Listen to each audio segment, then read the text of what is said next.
If someone's standing behind you, let's say in a mall, and they're staring at you, you will feel it. Feeling is conscious awareness of vibration. They are concentrating. They are sending a powerful charge of energy at your brain.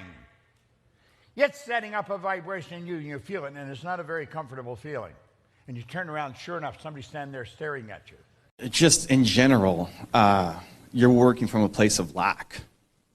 Like, as an entrepreneur in general, if that's your answer to anything, then you've already lost, right? So for anything, like I don't have enough time, I don't have the money for X, Y, Z. If that's your answer, it's game over. Like that can't.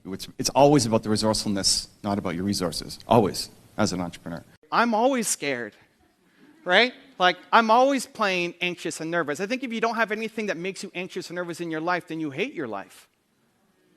Right? Because then you're just staying inside your comfort zone. You know exactly what to do. You're photocopying your life over and over and over again. And so life isn't about having no fears. It's about conquering the fears.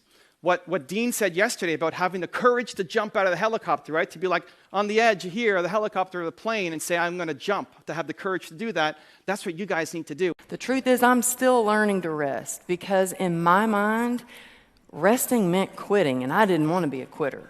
You know, I grew up in Texas where we had sayings like get her done and cowgirl up, and my favorite was hide your crazy and be a lady. So I was doing my best. But resting is about recovering, and that's exactly what we're supposed to do. It's refueling. This is the truth. If you can see it here, you can hold it here. If you can entertain the idea, you can cause it to move into form, because you are in harmony, or can be in harmony, with the laws that govern your being. Hey, there are a lot of things in life that can stop you. Don't let it be yourself, okay? Don't let it be the thing up here that holds you back. Please, please, all right? Don't stop until you've at least started. The most costly advice in the world is bad advice. It's your broke friend telling you how to make money. It's your single friend telling you how to fix your relationship. Stop listening to all the crap. Stare at your destination like an obsession. Don't sleep, you know? No, bottom line, I mean, they call it dreaming because you're sleeping while this happens, you know? I've lived my dream every day. I wake up, I go out there, I work hard for it. Patience, passion, perseverance equals success. Everybody, you know, you call it a dream. No, you can make it reality. So I always say, you know, I dream and they stay dormant. They stay sleeping. So for everybody out there, it's a dream, but wake up and get out there and get it. I'm always scared, right? Like, I'm always playing anxious and nervous. I think if you don't have anything that makes you anxious and nervous in your life, then you hate your life. Right? Because then you're just staying inside your comfort zone. You know exactly what to do. You're photocopying your life over and over and over again. And so life isn't about having no fears. It's about conquering the fears. What Dean said yesterday about having the courage to jump out of the helicopter, right? To be like on the edge here, or the helicopter or the plane, and say, I'm going to jump, to have the courage to do that. That's what you guys need to do. I've had financial crashes. I've had people stab me in the back. But they're all good because I grow from it. That's spirituality. You know, people who are afraid of making mistakes, like they teach in school, they don't ever grow. Because spirituality is there's good and there's bad, there's right and there's wrong, there's up and there's down. The school system will never teach you about money. The school system was designed to teach you to be an employee, which is important, or a doctor or a lawyer, a specialist. But Nelson Mandela is a particularly special case study in the leadership world because he is universally regarded as a great leader. You can take other personalities, and depending on the nation you go to, we have different opinions about other personalities. But Nelson Mandela, across the world, is universally regarded as a great leader. He was actually the son of a tribal chief. And he was asked one day, how did you learn to be a great leader? The truth is, I'm still learning to rest, because in my mind, resting meant quitting, and I didn't want to be a quitter. You know, I grew up in Texas where we had sayings like get her done and cowgirl up, and my favorite was hide your crazy and be a lady. So I was doing my best. But resting is about recovering, and that's exactly what we're supposed to do. It's refueling. You know, when you create something, you're trying to create a moment or a feeling, or trying to create an idea or inspire people to make their lives better, right? And I see a lot of people get caught in ego gratification. A lot of people get caught in, you know, creating for money or creating for... We fought and we made something from nothing. Not only we done it with music, done it with my life. When I visit students, I also tell them that the greatest risk they take is not taking one, which, by the way, Miss Martinez taught me that. And I use it to this day. Anytime I feel that, I feel nervous, like I feel right now, I take the risk. It's like Everest is obvious to climb because it's there, it's a mountain. Personal Everests, you know, you can't see them, you know, and that journey to the top of the mountain and back down again is fraught with hazards. Yeah. And no one can see it but you. So letting people in to help, you know, when you can't trust, you know, and when you have to trust, and then, you know, endeavoring to make the journey within yourself to do something, you know, to achieve.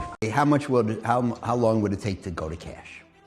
And the answer is going to cash. We don't go to cash, and going to cash under almost all circumstances is stupid. Because, among other things, when you go to cash, you have to be right away. Because if you go to cash and prices keep going up for a while, as they invariably will, and returns continue to be positive, you fall so far behind by being in cash that you may even jeopardize your business to stay in business. I bought my first stock when I was 11 years old. It was the first quarter of 1942, shortly after Pearl Harbor. I spent $114.75. Three shares, $114.75. If I put that $114 into the S&P 500 at that time and reinvested the dividends, think of a figure as to what it would be worth today. My favorite quote is from Albert Schweitzer, who said, "I don't know what your destiny will be, but one thing I do know. The only ones among you who will be really happy are those who have sought and found how to serve." Boy, he's right on. The happiest people are not always the most successful people, but they're the ones who serve the best. To me, there's no such thing as luck, okay? All luck is preparation meeting opportunity, plain and simple. You have to be ready, prepared for that situation. It is okay to be scared. It is okay to cry. Everything is okay, but giving up should not be an option. They always say that failure is not an option. Failure should be an option, because when you fail, you get up, and then you fail, and then you get up, and that keeps you going. That's how humans are strong. Failure is an option, should be an option, but giving up is not. Never.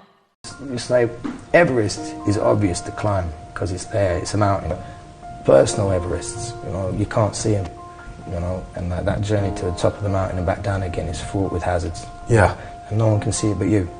So letting people in to help, you know, when you can't trust, you know, and when you have to trust, and then, you know, endeavoring to make the journey within yourself to do something, you know, to achieve. Stop saying things that made me weak. I mean, I'm still trying to do that because I'm always feeling when I talk whether or not the words that I'm saying are either making me align or making me come apart.